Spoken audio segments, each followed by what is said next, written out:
Hello everyone, welcome back to my YouTube channel.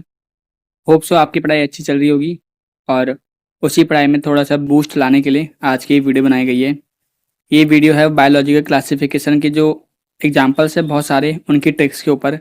तो let's start the video. ठीक है, देखो पहला है जो हम याद करते हैं ना कि एसेप्टेड और सिम्फाइटिक हाइफाई किसके अंदर होती है और सेप्टेड हाइफी किसके अंदर होती है, उसके ऊपर ये ट्रिक बनाई गई है। ट्रिक इस तरीके से है कि ZOA इसके अंदर 2 स्टेज होती है। ठीक है, आपको पता है कि एक में मियोसिस लेट होती है तो वो डाइकैरियन फेज बनाता है जिसको हम 3 स्टेज बोलते हैं, उसमें डाइकैरियोटिक स्टेज प्रेजेंट होती है।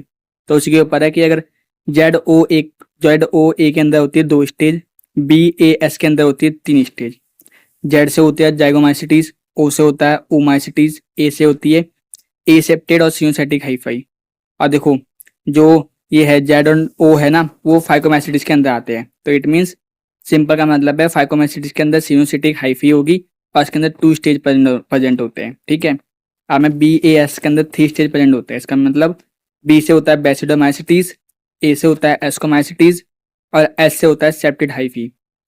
इसका मतलब बेसिडोमाइसिटीज और एस्कोमाइसिटीज के अंदर हाइफी जो होती है वो सेप्टेड होती है और उसके अंदर 3 स्टेज भी प्रेजेंट होती है। इसको हम डाइकैरियो स्टेज जो बोलते हैं हम लोग, वो चीज़ के अंदर प्रेजेंट मिलेगी आपको।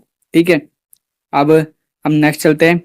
तो अब इसके अंदर सारे सारे जो एग्जाम्पल्स होते हैं फाइकोमाइसिटीज और इन सबके, उसकी ट्रिक्स क्या है। देखो राम, RAM, राम, ये होता है फाइकोमाइसिटिक एग्जाम्पल जिसके अंदर होता है R से राइजोपस, A से एल्बोगो, M से म्यूकर। ठीक है, अब उसके बाद आती है एस्कोमाइसिटिस के एग्जाम्पल के बारे में। तो इसके एग्जाम्पल इस तरीके से है कि एस पर क्लैप फॉर न्यूरोस्पोरा। ठीक है, एस पर से हो गया हमारा एस्पेरजिलस, क्लैप से हो गया हमारा क्लाइविसेप्स और न्यूरोस्पोरा होता है उसका एग्जाम्पल है ही।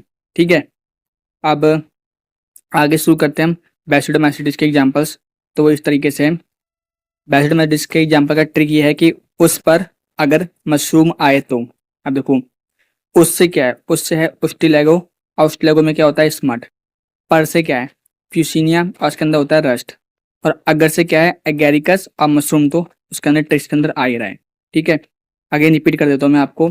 उस पर अगर मशरूम आए तो, उससे हो गया स्टिलेगो स्मट, PR से हो गया पुसिनिया रस्ट और अगर से हो गया एगेरिकस मशरूम।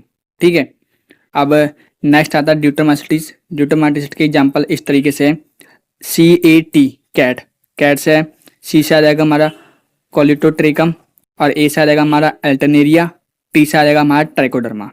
ये आपके कंप्लीट एग्जांपल्स थे बायोलॉजी क्लासिफिकेशन के अंदर, जो आपको याद करने में दिक्कत होती है कि कौन सा सेप्टेड है, कौन सा एसेप्टेड है, कौन सा सिनोसाइटिक है, किसके अंदर 3 स्टेज है, किसके अंदर 2 स्टेज है।